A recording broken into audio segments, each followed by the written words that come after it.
조국혁신당 국회의원 박은정입니다. 2021년 11월 국민의힘 대선 경선 이후 명태균을 만난 적이 없다.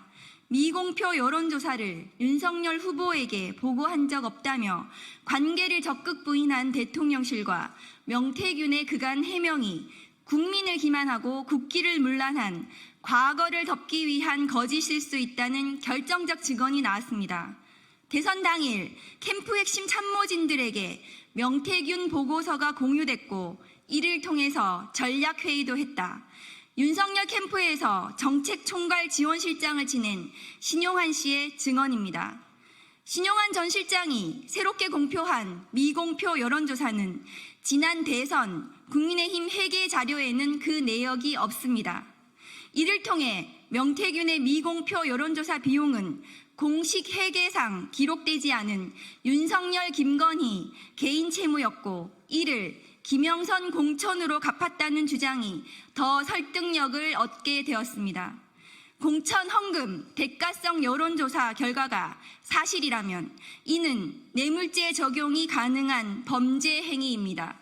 뇌물죄 중에서도 가장 죄질이 나쁜 수뢰후 부정처사죄를 물어야 합니다. 특정 범죄 가중 처벌 등에 관한 법률상 수뢰액이 1억 원을 넘기면 무기 또는 10년 이상의 징역을 처하도록 되어 있습니다.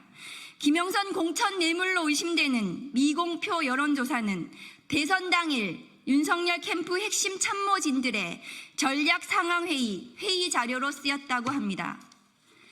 당시 윤석열 대선 캠프에서 아침에 진행한 전략 상황회의 멤버로는 윤재옥, 이철규, 김호진, 박민식, 이상휘, 강명구, 김은혜 등 여권 내 핵심 캠프 관계자들이 총망라되어 있습니다.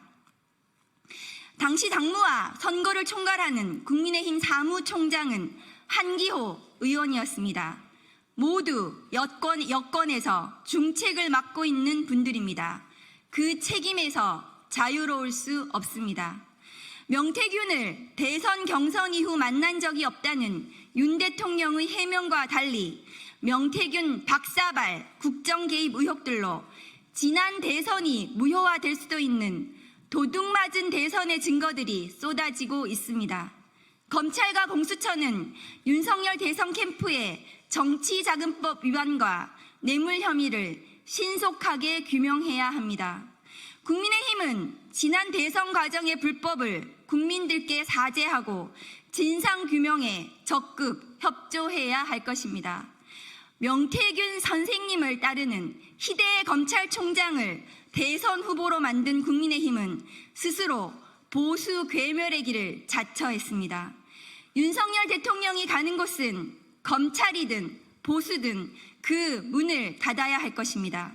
이제 국민의힘은 윤석열 대통령을 제 손으로 도려내야 살 수 있습니다. 더 이상 주저하지 말고 윤석열 대통령의 국민 기망, 국기문란, 불법 대선 비리 의혹 규명에 동참해 주기를 바랍니다.